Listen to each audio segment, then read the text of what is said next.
القرآن يوحدنا لطريق الخير يوجهنا الله تعالى أنزله ورسول الله بسم الله الرحمن الرحيم. ثم لما فرغ المصنف رحمه الله عن بيان الموجب وحكمه أراد أن يبين أنه هل يحتمل التكرار أو لا، فقال: ولا يقتضي التكرار ولا يحتمله، أي لا يقتضي الأمر باعتبار الوجوب التكرار كما ذهب إليه قوم، ولا يحتمله كما ذهب إليه الشافعي رحمه الله. يعني إذا قيل مثلا صلوا كان معناه افعلوا الصلاة مرة، ولا يدل على التكرار عندنا أصلا.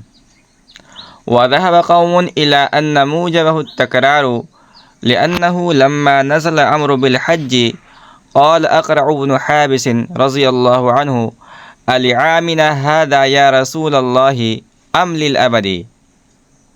ففهم التكرار مع أنه كان من أهل اللسان. ثم لما علم أن فيه حرجا عظيما أشكل عليه فسأل.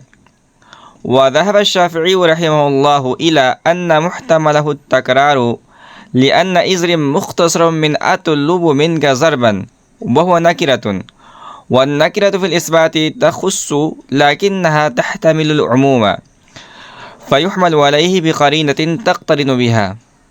والفرق بين الموجب والمحتمل أن الموجب يثبت بلا نية، والمحتمل يثبت بالنية، ودليلنا سيأتي. ثم لما فرغ المصنف عن بيان الموجب وحكمه أراد أن يبين أنه هل يحتمل التكرار أو لا، فقال. شارح فرماتے ہیں کہ جب مصنف رحمۃ اللہ علیہ امر کے موجب اور حکم کی تفصیلات سے فارغ ہوئے تو یہاں یہ بیان کرنے کا ارادہ کیا کہ یہ بیان کریں کہ امر تکرار کا احتمال رکھتا ہے یا نہیں. چنانچہ ماتن نے فرمایا: أي لا يقتضي الأمر باعتبار الوجوب التكرار كما ذهب إليه قوم، ولا يحتمله كما ذهب إليه الشافعي رحمه الله. چنانچہ فرمایا کہ امر نہ تو تکرار کا تقاضا کرتا ہے اور نہ اس کا احتمال رکھتا ہے، یعنی امر وجوب کے اعتبار سے نہ تو تکرار کا تقاضا کرتا ہے جیسا کہ ایک قوم کا مذہب ہے، اور نہ اس کا احتمال رکھتا ہے جیسا کہ حضرت امام شافعی رحمۃ اللہ علیہ کا مذہب ہے. یعنی اذا قیل مثلا صلوا كان معناه افعلوا الصلاة مرة ولا يدل على التكرار عندنا اصلا. یعنی مثال کے طور پر اگر کوئی صلو کہے تو اس کے معنی ہوں گے کہ نماز پڑھو ایک مرتبہ، اور یہ ہمارے نزدیک تکرار پر بالکل دلالت نہیں کرے گا.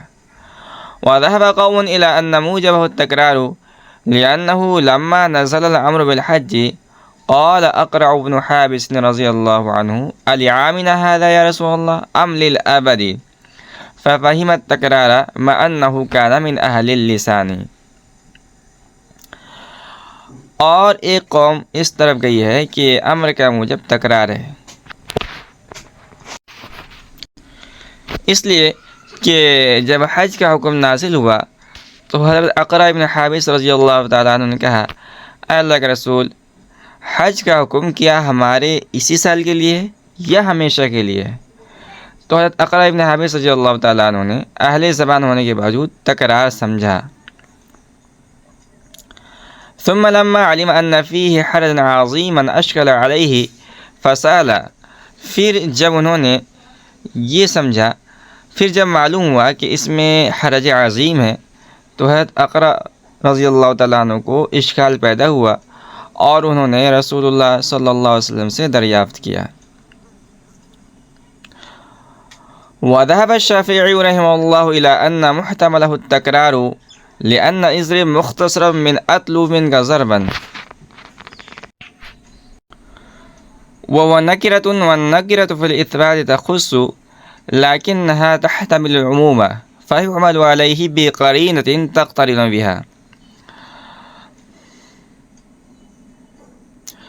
اور حضرت امام شافعی رحمۃ اللہ علیہ اس طرف گئے ہیں کہ امر کا محتمل تکرار ہے، اس لیے کہ اضرب یہ اطلب من کا ضربن کا مختصر ہے، اور ضربن نکرہ ہے، اور نکرہ کلام وسط میں خاص ہوتا ہے لیکن عموم کا احتمال رکھتا ہے، لہذا امر کو عموم و تکرار پر ایسے قرینہ سے محمول کیا جائے گا جو اس کے ساتھ مقترن ہوگا۔ والفرق بین الموجب والمحتمل ان الموجب يثبت بلا نیة والمحتمل يثبت بالنیة ودلیلنا سیأتی۔ اور موجب اور محتمل کے درمیان فرق یہ ہے کہ موجب بلا نیت ثابت ہوتا ہے اور محتمل نیت کے ساتھ ثابت ہوتا ہے، اور ہماری دلیل عنقریب آ جائے گی۔ ثم لما فرغ المصنف عن بیان الموجب وحکمه اراد ان يبين انه هل يحتمل التکرار او لا۔ شارح فرماتے ہیں کہ ماتن علیہ رحمہ جب امر کے موجب اور حکم کے بیان سے فارغ ہوئے تو اب یہاں سے یہ بیان کرنا چاہتے ہیں کہ امر مطلق یعنی وہ امر جو عموم و تکرار اسی طرح خصوص کے قرینے سے خالی ہو، ان صفات کا حامل امر تکرار کا احتمال رکھتا ہے یا تکرار کا احتمال نہیں رکھتا ہے۔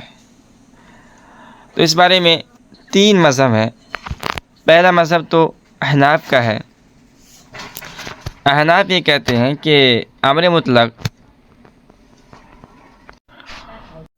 وجوب کے اعتبار سے نہ تو تکرار کا تقاضا کرتا ہے اور نہ تکرار و عموم کا احتمال رکھتا ہے۔ مثال کے طور پر اگر صلو کہا جائے، یعنی کسی سے کہے صلو نماز پڑھو، تو اس کا مطلب یہ ہوگا کہ تم نماز پڑھ لو ایک دفعہ۔